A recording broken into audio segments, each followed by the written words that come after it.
Honneur aux dames. C'est normal. Merci Madame la Présidente. Moi je voudrais, enfin je sais que Jérôme s'associe à moi, vraiment féliciter Catherine parce que la pauvre, elle a suivi au jour le jour voilà. Et donc on vient même de mettre la dernière main à l'instant. Il faut dire que la situation évolue toujours. Donc merci donc Madame la Présidente. Mes chers collègues, nous vous avions présenté le 5 novembre dernier une longue communication sur les relations Union européenne-Ukraine qui avait donné lieu à l'adoption de conclusions par notre commission. Dans ces précédentes conclusions, nous faisions notamment part de notre souhait de voir signer lors du sommet de Vilnius de fin novembre l'accord d'association entre l'Union européenne et l'Ukraine. Depuis, la situation a évolué de façon hélas dramatique. Non seulement l'accord d'association n'a pas été signé, mais surtout, alors que nous appelions à des signaux forts du gouvernement ukrainien en matière de respect des valeurs fondamentales de l'Union européenne, le désir d'un rapprochement avec l'Europe, que la population ukrainienne manifeste directement et massivement dans la rue, et, il faut quand même le préciser, des mouvements d'opposition au régime de nature fort différente que les pro-européens. Et cette population s'est heurtée à une répression brutale, entraînant des morts et de nombreux blessés. Loin de dissuader la foule des opposants, une série de mesures répressives, entrées en vigueur mi-janvier, a au contraire exacerbé leur désespoir, alimentant un cycle d'affrontements inédit depuis l'indépendance de cette ancienne République soviétique. Dans une déclaration du 17 janvier 2014, la haute représentante Catherine Ashton a appelé le président ukrainien à faire réviser ces mesures afin de les mettre en conformité avec les engagements internationaux de l'Ukraine. Dans des conclusions du 20 janvier 2014, le Conseil Affaires étrangères a réitéré cet appel, demandant également, je cite, aux autorités de pleinement respecter et de protéger le droit des manifestants pacifiques de s'associer et de s'exprimer librement, ainsi que la liberté de la presse. Grâce sans doute en partie à ces pressions internationales, la présidence ukrainienne a annoncé lundi soir, le 27 janvier, son intention d'abolir ces mesures répressives. Et hier matin, la Rada, le Parlement ukrainien, réuni en session extraordinaire, a effectivement voté à la quasi-unanimité l'abrogation de ces lois.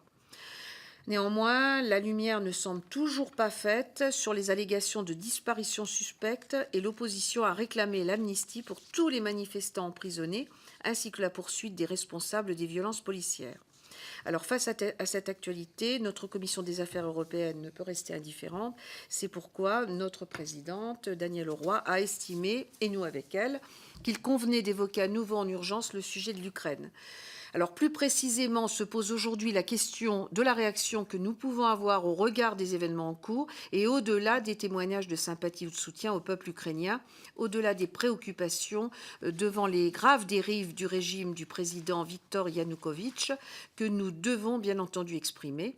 Il convient de nous demander si nous devrions aller plus loin en nous prononçant, par exemple, sur le principe de l'adoption de sanctions contre le gouvernement ukrainien dans l'hypothèse où les intentions d'ouverture affichées actuellement ne seraient pas suivies de suffisamment d'effets ou dans l'hypothèse redoutée par le peuple ukrainien où serait décrété l'état d'urgence impliquant de nouvelles mesures restrictives des libertés.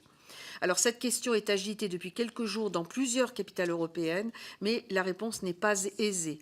Il existe certes une demande de l'opposition ukrainienne qui souhaiterait que les Occidentaux, et en particulier l'Union européenne, s'engagent plus nettement.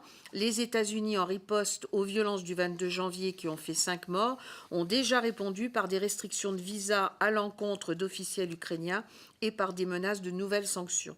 Cependant, la Russie a dénoncé d'ores et déjà de façon officielle des ingérences étrangères dans les affaires de l'Ukraine. L'ambassadeur russe auprès de l'Union européenne a critiqué les menaces de possibles actions de l'Union européenne envers l'Ukraine, évoquées notamment, sans autre précision toutefois, par le président de la Commission, José Manuel Barroso, dans une déclaration du 22 janvier. Le même jour, les députés de la Douma ont appelé les Occidentaux à mettre un terme à leur ingérence dans les affaires de Kiev.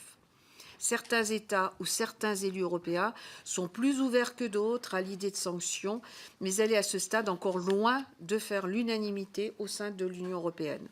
La France est restée jusqu'à présent assez réservée sur le sujet. Le président Hollande a exprimé la semaine dernière en Conseil des ministres, je cite, sa très vive préoccupation après les affrontements de plus en plus violents en Ukraine et l'adoption dans ce pays de textes restreignant, je cite encore, les libertés d'expression et de rassemblement. Mais globalement, la diplomatie française n'est pas en l'état favorable à des sanctions.